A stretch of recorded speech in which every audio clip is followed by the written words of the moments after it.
Okay, so we use English all the time, right? But have you ever, really thought about where it came from, its whole backstory?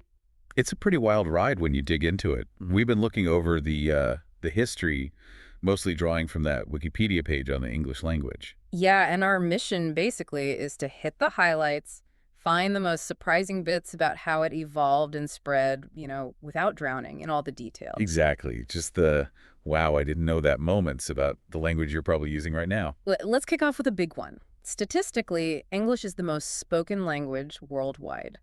If you count everyone native speakers, second language learners. It was over 1.5 billion back in 2021. It's huge. But here's the kicker. It's only the third most common native language, after Mandarin Chinese and Spanish. That difference really shows its global status, doesn't it? It's not just a mother tongue, it's a connector. Totally. It's official in, 57 countries? And it's pretty much the default for international stuff. Diplomacy, science, tech, the internet. Absolutely. Yeah. So the big question is, how did this happen? Where did it begin? Right. Well, its roots are in these West Germanic dialects. Think Anglo-Saxons, 5th century Britain. Huh? Then significant chunks came from Old Norse, thanks to the Vikings. And then, wait for it, about 56% of our modern words, they actually derive from French and Latin. That mix is really the key.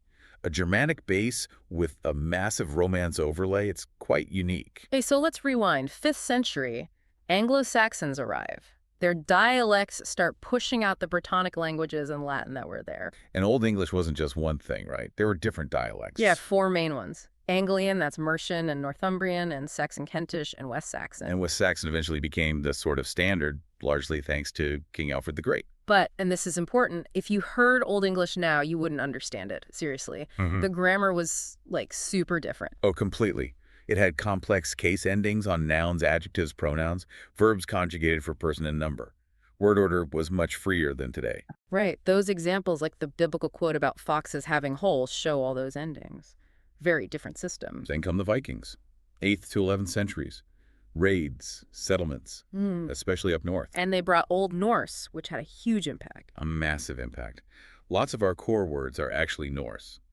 Think give, get, sky, egg, cake, even pronouns like they, them, their. Wow, even they. I didn't realize that was Norse. Yep. And apparently Old English and Old Norse speakers could actually sort of understand each other back then. They were related languages. That makes sense. So that interaction must have simplified things a bit too. It seems likely, yes. When closely related languages mix, sometimes the complex bits get smoothed out. Okay, next big event. 1066, the Norman Conquest. Huge turning point. Absolutely massive. Suddenly French, Old Norman French becomes the language of the ruling class, of law, government, fancy food. And English absorbs thousands of French words. About 28% of our vocabulary today comes from that period. Words related to power, administration, the courts. And interestingly, during this Middle English period, that complex Old English grammar, it started to fade. The inflectional endings really simplified. Yeah, English started moving towards the more analytic structure we have now, relying more on word order than word endings. Think Chaucer, the Canterbury Tales, that's Middle English. Still tough for us, but recognizably English. Then we get to early modern English, say around 1500 onwards. Two huge things happen. The great vowel shift. That's one. A major change in how long vowels were pronounced. It messed everything up, sound-wise. It's a big reason why English spelling is so inconsistent. The pronunciation shifted, but the spelling often stayed put. Like bite used to sound more like beat. Crazy.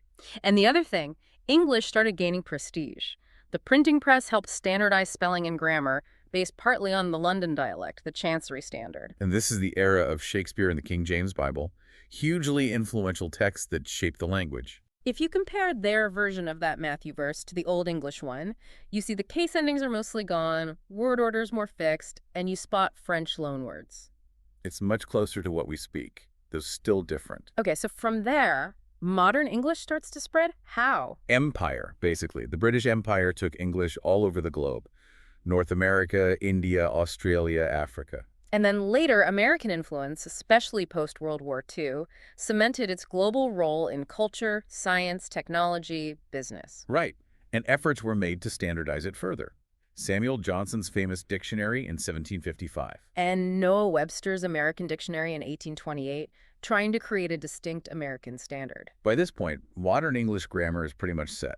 Grammatical cases almost entirely gone, except for pronouns like he, him, share, and subject, verb, object, word order is king. So now we have this global language. What does that look like? Well, linguists talk about Kottru's three circles model. The inner circle is where English is the traditional native language, UK, US, Canada, Australia, etc. Yeah. The outer circle is where it's often an official language or has a long historical role due to colonization, India, Nigeria, Singapore. Gotcha. And the expanding circle is everywhere else, where it's learned as a key foreign language, China, Brazil, Germany. And the crucial point. Let me guess. More people in the outer and expanding circles now. Exactly. Non-native speakers vastly outnumber native speakers today, which leads to another point. English is pluricentric. Meaning there's no single country or authority setting the rules, like the Académie Française does for French. British English, American English, Indian English. Yeah. They all have their own norms. But we can generally understand each other, mostly? Generally, yes. There's a high degree of mutual intelligibility, despite regional variations. And finally, vocabulary and spelling. We touched on it, but the vocabulary is just enormous, right? Still borrowing words all the time. Constantly, from pretty much every language it bumps into. But yeah, the orthography, the spelling system, it's tricky. It reflects all that history, the Germanic roots, the French infusion, the Latin, the great vowel shift.